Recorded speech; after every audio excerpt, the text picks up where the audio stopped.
Welcome back to Main Street Living. Well, public education has been one of the cornerstones of American society throughout our history, guys. Yeah. You are so correct, Cheryl. But it has only been 67 years since the Supreme Court ruled that racial segregation in schools was unconstitutional. Think about that, only 67 years. That case was out of Topeka, Kansas. and we actually have Councilwoman Karen Hiller here to tell us how our community is marking the occasion. How you doing there, Karen? I'm good. Thank you for having me. All right. Well, welcome to the show. Now, quickly, can you remind us what the Brown versus Board of Education decision was? Well, if you think back, there were lawsuits all over our country regarding schools, especially, not only, but schools, for arguing that separate but equal was not good enough for children of color, and that, in fact, everybody needed full equal opportunity in the schools. And the Brown v. Board of Education Supreme Court case was a landmark that pulled together 5 different cases from around the country. We ended up being the lead on it, but those cases were carefully selected primarily by the NAACP, who was leading that effort, because they were different. There were schools from Washington, D.C., Virginia, South Carolina, Kansas, and Delaware. And in some cases, the schools were radically different, really wonderful schools for the white kids and shacks for the black kids. In Topeka, which was sort of the other end of that spectrum, we had beautiful schools for both. It was truly separate but equal. And so those suits were brought together to say, even if it's separate but equal, that's not good enough. We must change things in our country. And eventually that suit was won. And sometimes it's been funny, as we worked on it here in Topeka, the home of Brown v. Board, that's our trademark.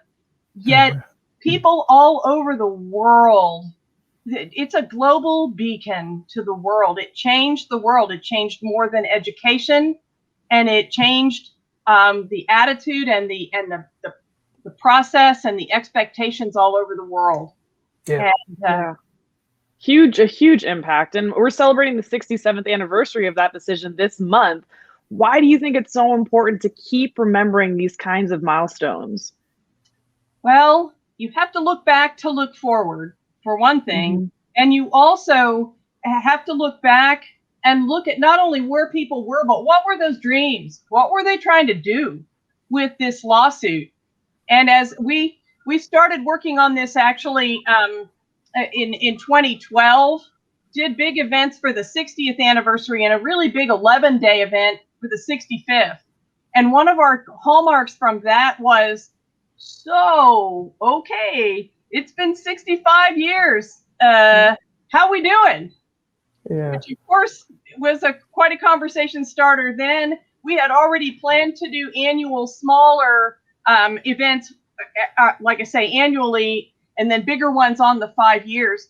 We've been planning this, and we had a spinoff from the 65th called Topeka United, a movement to start really, in and of itself, moving that agenda forward in Topeka, because why not Topeka?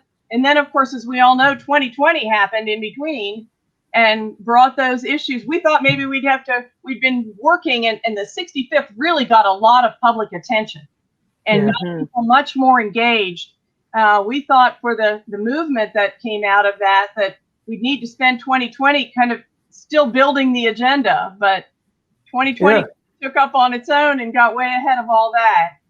Yeah, right. Well, I think y'all are doing a marvelous job just keeping, as you said, looking back to look forward. But really quick, before we get out of here, how can our viewers find more about Brown versus Board and the event that you'll be holding on the 29th?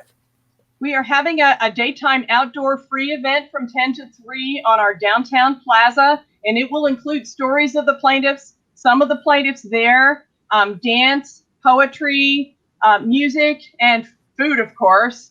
And people can find out about that. I see on the screen our Brown v. Board Sumner Legacy Trust, who is hosting, has a Facebook page and a website, and Topeka United, a movement, as well, has an active Facebook page and website. So people can check the details there, and hopefully all over social media.